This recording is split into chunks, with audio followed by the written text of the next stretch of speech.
खुलुमबाय गासैनिसिमबो आंनि अननायखौ बावहरग्रोनाय थाबाय आं Q&A भिडिअ लाबोनो नागिरदोंमोन कमेन्ट सेक्सनाव चेक खालामबाय चेक खालामबाथाय कमेन्टआव खालायनो कंग्रेचुलेसन बा जे कंग्रेचुलेसन स' आं बारा स्पेसिफिक कुइसनखौ पिक खालामाखै जास्ट नर्मेलखौ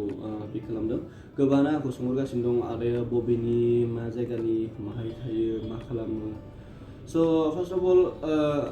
आङो जाबाय बाक्सा डिस्ट्रिक्टनि सिमला होननाय एरियानि कासुमारि गामियाव आंनि जोनोम जायगाया आङो 2000आव माबायाव फैदोंमोन गुवाहाटियाव फैनानै बेनिफ्राय 20 इयार्स गुवाहाटियावनो थाबाय बेनि उनाव दा आंनि जोनोम गामि कासुमारियाव थांफिनबाय 2019 ना 18 होनदोंमोन बेखौ आं एक्जेक्टखौ बावबाय स' दा बाक्सायावनो थायो बेयावनो आबै आबौमोन दं गासैबो जमा फेमिलि थायो गासैबो आरो जोनोम जायगायानो आंना बेयावनोखा लोगोफोराबो गासैबो बेयावनो दंजोबखायो गोदोनिफ्रायनो गुवाहाटियाव थाबाबो आं थांलाय फैलाय खालामखायोमोन गामियाव भिडिअखौ दोनथ'नायनि थाखाय नोंथांमोननिसिम निमाहा बिनाय थाबाय बे भिडिअखौ दोनथ'नायनि जाहोनानो जाहैबाय आं नोंथांमोननो मोनसे गेमनि बागै खोन्थानो नागिरदों जाय गेमनि मुङानो जाहैबाय टाक्साल बे गेमखौ आंबो साननैसोनिफ्रायनो गेलेगासिनो दङ बे गेमखौ गेलेनानै नोंथांमोनाबो गरसे गरनै खामायनो हाहैगोन जेरैबायदि रिसार्च जानायफोराव हेल्प मोनगोन बेनिखायनो नोंथांमोना थांनानै आं लिंकखौ डिसक्रिपसनाव होना दोनदों थांनानै नोंथांमोना डाउनलड खालामनानै गेलेहैबानो जाबाय बिराद फान गोनां गेम गेलेनानै मोजां मोनगोन स' आरो लोगोसे बे गेमा नोंथांमोननि थाखाय मोनसे गिभ अवे होगासिनो दङ जेराव नोंसोरो गेलेबाय थायोब्लाथाय iPhone 13 Max Pro देरहानायनिबो चान्सेस दं आरो ना स' बारा गोबाव खालामनांला चेक आउट खालामहैदो थांनानै आंनि लिंकआव होनाय जाबाय प्ले स्ट'राव मोनगोन स' बेखिनियानोसै ओमफ्राय आंनि न'खराव सोर सोर दङ होननानै सोङो गोबाङानो आंनि न'खराव दङ आं दङ आंनि फादार दङ ओमफ्राय मा दङ माने आंनि आइ दङ ओमफ्राय आब' सासे दं जों साब्रैल' ओमफ्राय दा आब'आ हाबा जाबाय गुवाहाटियावनो जादों गरसक होननाय एरियायाव ओमफ्राय दा जों साथाम मा बाबा आं थ' बाबानि मुङा जाबाय प्रबिन गयारि एज ए डिरेक्टर आरो प्रडिउसार खामानि मावगासिनो दं बर' फिल्म इन्डास्ट्रियाव स' आं पिक्सारखौ नै आंनि साइड स्क्रिनाव होगोन बे आंनि फादार बे मादार ओमफ्राय बेयो आब'नि फिसाजो बेनिफ्राय मादारा जाबाय हाउस वाइफ ओमफ्राय मानसिफ्रा आरो आंखौ गोबां सोङो मा खालामगासिनो दा मानो प्रजेक्ट लायाखै होननानै एक्सुवेलि प्रजेक्ट लायैनि रिजनानो जाबाय आं 6 मान्थ गेप्स लानो सानदों स' आं लाथ'वाखै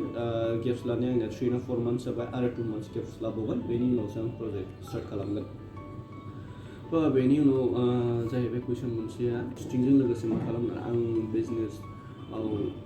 लाइनाव हाबबाय एसे मानो होनबा दा जोंनि बर' इन्डास्ट्रिया ओरैबायदि जाना दं जे बर' इन्डास्ट्रियाव फिल्म बा मिउजिक भिडिअ खालामनानै जे जों लाइफखौ आरामसे जालांनो हागोन बेफोरबायदि डेभेलप जाथ'वाखै स' बे कालचार लाइनजों लोगोसे माबा मोनसे गावनि एक्सट्रा इनकामनि सर्स मोनसे थानांगौ बेनिखायनो आं बिजनेस लाइनाव हाबबाय स' जागोन उनाव जोंनि बर' इन्डास्ट्रियाबो ओरैबायदि देरलांगोन जे बे कालचार लाइनजोंनो नांथाबना थाबाबो नों बिदिनो जालांनो हानाय लाइफखौ मोजाङै दालांनो हानाय दा एसे सम नांबावगौ बेनिखायनो दा समा जायागौ माने जों गाव दा एक्सट्रा इनकामनि सर्स मोनसे बानायना लानांगोन बेनिखायनो आं बिजनेस लाइनाव एसे हाबगासिनो दङ स' दा आरो कुइसना जाहैबाय आरो गोबाङानो सोंहरगासिनो आंनियाव आंनि एजआ बेसे जाखो होननानै आंनि एजआ दा 27 रानिं जागासिनो दङ बोरायबायानो 27 जाबाय बेनिफ्राय आंनि फार्स्ट मुभिखौ सोंहरदों आंनि फार्स्ट मुभिया मा होननानै आंनि फार्स्ट मुभिया जाबाय आंनि बिखा बे समाव आंनि खानाया एसे गोलाव मोनदां दा खान्दा लानायखाय किसुमाना सिनाया जानो हागौ कनफिउजनाव थानो हागौ आंनि फार्स्ट मुभिया आंनि बिखामोन आरो गोबाङानो सोंहरगासिनो दं जे आं बेसेबांसो मुभि बानायखो होननानै आं मुभि बानायनाया दा 14 जाबाय मुभिया आरो मिउजिक भिडिअफोर दङ गोबाङानो बेफोरखौ दिनै बुंथ'ला नेक्स्ट ब्लगाव बुंगोन आरो बेनि गेजेरजों आं मोनसे खोथा बुंनो नागिरदों सोरबा जुदि आंनि बागै जुदि माबाफोर मोन्थिनो लुगैदोंबा आं नेक्स्ट Q&A भिडिअ मोजाङैनो लाबोगोन स' बे भिडिअनि कमेन्ट सेक्सनाव थांनानै सोंहरबानो जाबाय जायखिनि सोंहरो आं बेखौ गासैखौबो रिप्लाइ हरजोबगोन मोनसे Q&A भिडिअ लाबोगोन स' गासैखौबो आङो माबाफोर सोंनो गोसोबा सोंहरनो थाखाय खावलायहरनाय थाबाय सासे बिनानावा सोंहरदो पुजा बसुमतारी होननाया आदा एयार हस्टेसखौ माबायदिबा मोनो आरो बेसेबां फरायो आरो माबोरैबा मानो बे जबखौ मोनो आंहाबो सिमां दंमोन आं दा क्लास 9आव फरायो अन्नानै रिप्लाइ मी आदा होननानै स' आंथ' दा बे एयार हस्टेस बा केबिन क्रुनि बागै बारा मोजाङै मिथिया बेखौ पुजायासो मिथिगोन मानोना बेयो सिलेक्ट जाखांबाय पुजाया जेब्ला सिलेक्ट जादोंमोन बेयो फर्थ टाइम होदोंमोन इन्टारभिउ बे फर्थ टाइमाव बे मोनलांनो हादों जबखौ बेनिफ्राय बेयो जेबो इनस्टिटिउटआव कर्स लायाखै डाइरेक्ट गावनो इउटिउब बा गुगोलफ्राव सार्च नायै मोजाङै फरायनानैसो बे जबखौ क्रेक खालामनो हादों स' आं सानो बे जबखौ मावनो थाखाय जेबो इनस्टिटिउटआव कर्स लालायनाङा नोंनि कमिउनिकेसन स्किला थिगैनो थानांगौ आरो हिन्दी इंलिश फ्लुएन्सिया थिगै थाबानो मोननो हागोनखौ आं सानो आरो बाखि आं बेनि बागै जेबो मोजाङै मिथिया जुदि मिथिनो लुबैदोंबा बे फुजा बर'नि इउटिउब चेनेल दं बेनि बागै बियो भिडिअ बानायगासिनो दं बेखौ शाउट आउट खालामबाथाय मिथिगोन थांनानै नायहैबानो जागोन आरो गोबाङानो सोंहरबाय दं बे फुजा बर'आ आंनि मा जायो होननानै बे फुजा बर'जों आंजों रिलेसनशिपआव दङ हप थाबैनो नोंबाजै जाहैगोन बेखिनिखौ आं आसा खालामो उत्सव दास होननाया आंखौ बुंहरदो जे मेक भिडिअ इन हिन्दी होननानै आं हिन्दी ब्लग बानायनो थाखाय हिन्दी ब्लग बानायनो थाखाय आं एक्सट्रा चेनेल खुलिगोन बाट आं बे चेनेलाव बर'खौनो बानायगोन मानोना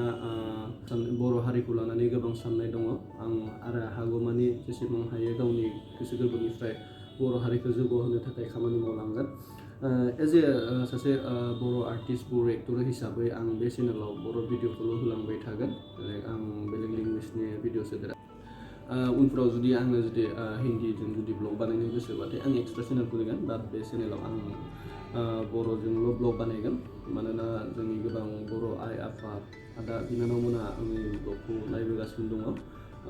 बिथांमोना बर'जों बानायनायखौनो लुबैयो गोबाङानो बुंबाय थादों बर'जोंनो बानाय होननानै बेनिखायनो आं बे चेनेलाव बर'जोंल' ब्लग होगोन